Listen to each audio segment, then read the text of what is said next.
Estas son las 10 películas más grandes de la época de oro del cine mexicano, una era extraordinaria entre 1936 y 1959 cuando México se convirtió en la capital del cine en español y conquistó festivales internacionales antes que cualquier otro país latinoamericano. Hoy vamos a recordar las obras maestras que definieron no solo una época del cine, sino la identidad cultural de toda una nación. Para entender la grandeza de estas películas, primero debemos comprender cómo surgió esta época dorada. Cuando la Segunda Guerra Mundial interrumpió la producción cinematográfica en Europa y limitó la de Hollywood, México encontró su momento. Al unirse a los aliados en 1942, el país recibió acceso preferencial a película virgen y equipo estadounidense. El presidente Lázaro Cárdenas había establecido financiamiento gubernamental a través del Banco Cinematográfico en 1942, y el resultado fue explosivo. La producción saltó de apenas 25 películas en 1936 a 135 en 1958.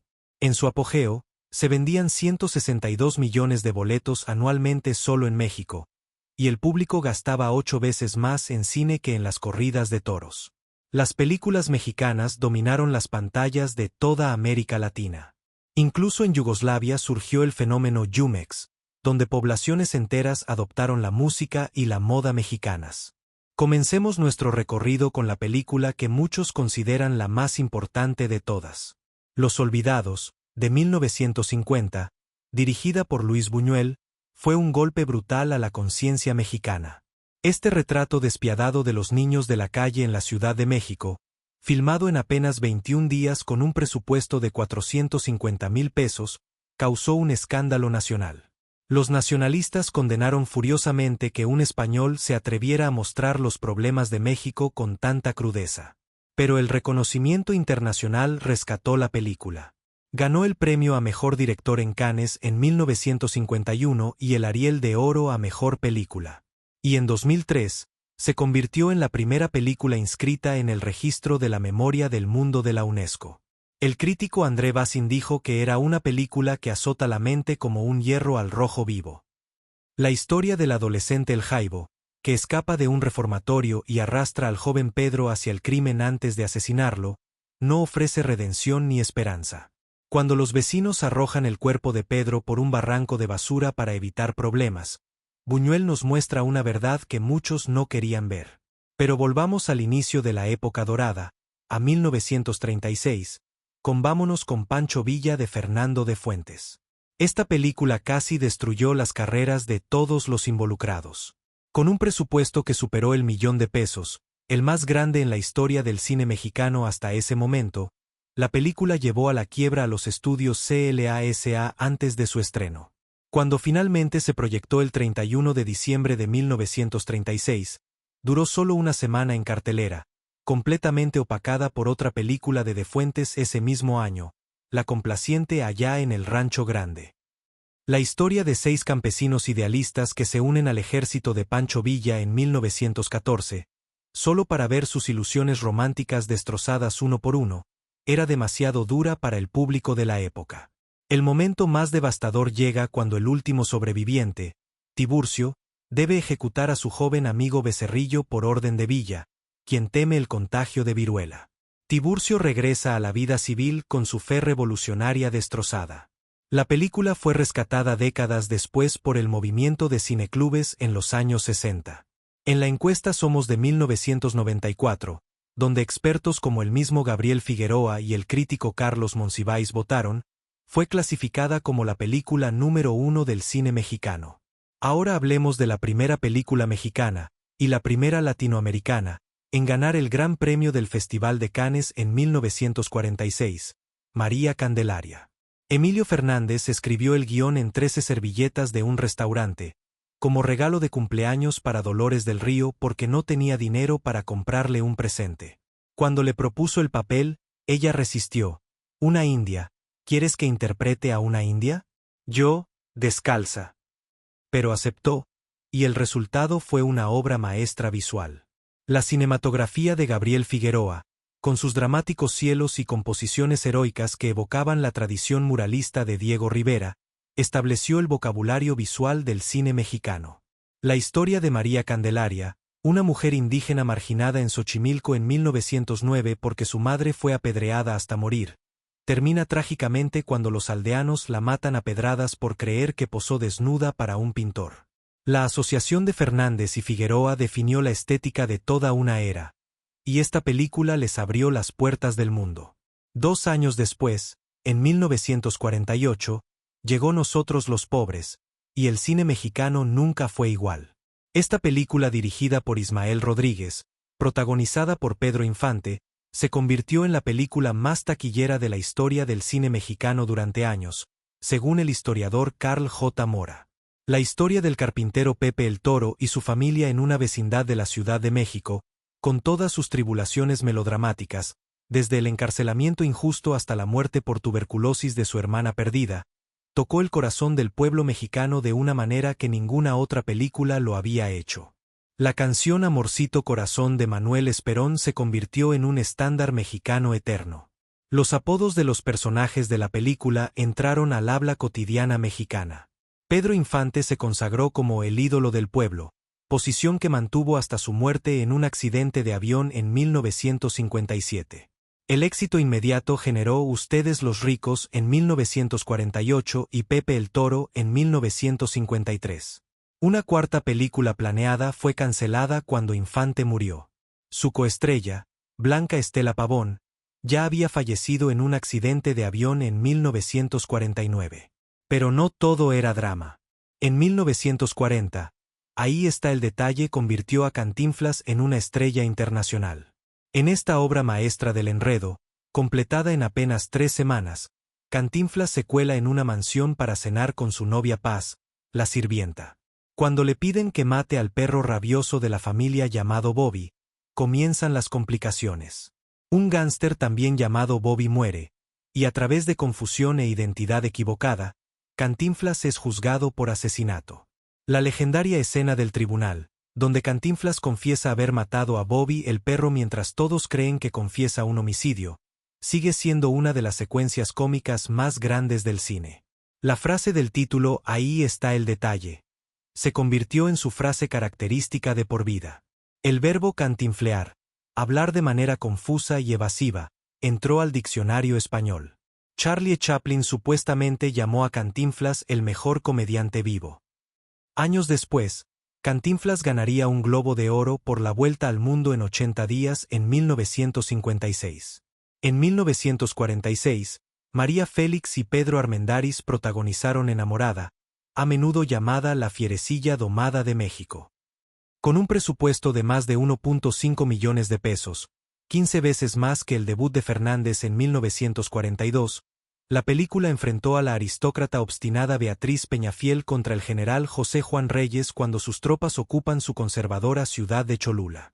Su batalla de voluntades, ella representando el privilegio del dinero viejo, el ideal revolucionario, se resuelve cuando Beatriz abandona a su prometido estadounidense para seguir al ejército del general como soldadera en la icónica escena final, consciente evocación de Marlene Dietrich en Marruecos.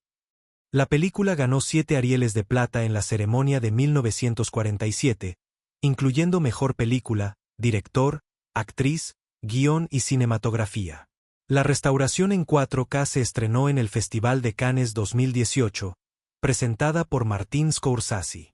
Ahora viajemos al lado más oscuro de la época de oro, con Aventurera de 1950. Este melodrama definitivo de cabaretera, dirigido por Alberto Gout, sigue a Elena Tejero, una joven virtuosa cuya vida colapsa cuando el romance de su madre lleva a su padre al suicidio. Drogada y vendida a la prostitución, Elena se convierte en una bailarina estrella de club nocturno antes de escapar y casarse con un abogado rico, solo para descubrir que su madre es la madama que la esclavizó. El género de las rumberas reflejaba el lado más oscuro del auge económico de la posguerra mexicana, explorando la prostitución forzada, la explotación de clase y la autonomía femenina. Turner Classic Movies señala que la película expone la injusticia y las dificultades enfrentadas por las mujeres mexicanas, apuntando hacia los melodramas estadounidenses socialmente conscientes de Douglas Sirk. Con 5 números cantados y 3 elaboradas secuencias de baile coreografiadas por la misma Ninón Sevilla, La película fue tan exitosa que inspiró un musical producido por Carmen Salinas que se presentó durante más de 15 años desde 1997. Regresemos a Buñuel con Nazarín de 1959, su compromiso más matizado con el cristianismo. El padre Nazario intenta vivir las enseñanzas de Cristo en su forma más pura en México a principios de siglo. Después de refugiar a una prostituta que ha matado a otra mujer, es despojado de sus deberes pastorales y se lanza al camino. Sus intentos de hacer el bien fallan consistentemente. Finalmente es encarcelado.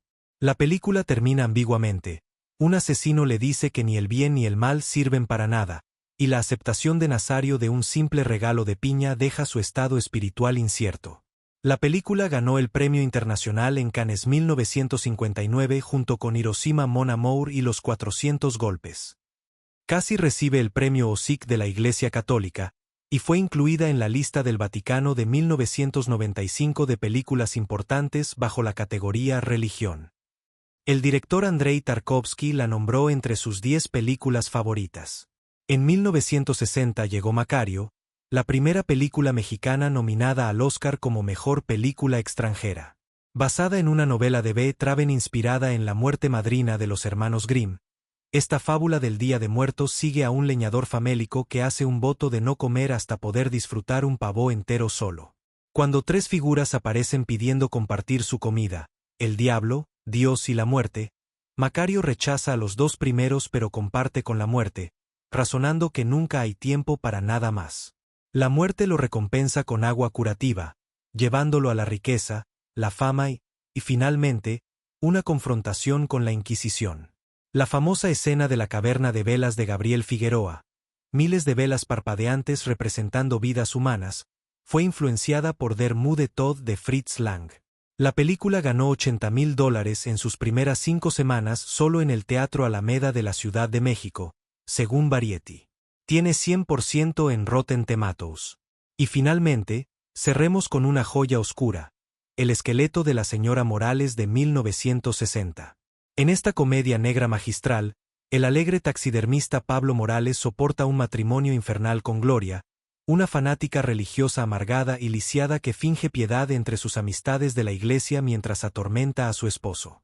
Cuando Gloria roba los ahorros de Pablo y le da el dinero a la iglesia, luego deliberadamente destruye la cámara que él finalmente obtuvo, Pablo meticulosamente envenena a su esposa, disecciona su cuerpo usando sus habilidades profesionales y coloca su esqueleto en el escaparate de su tienda.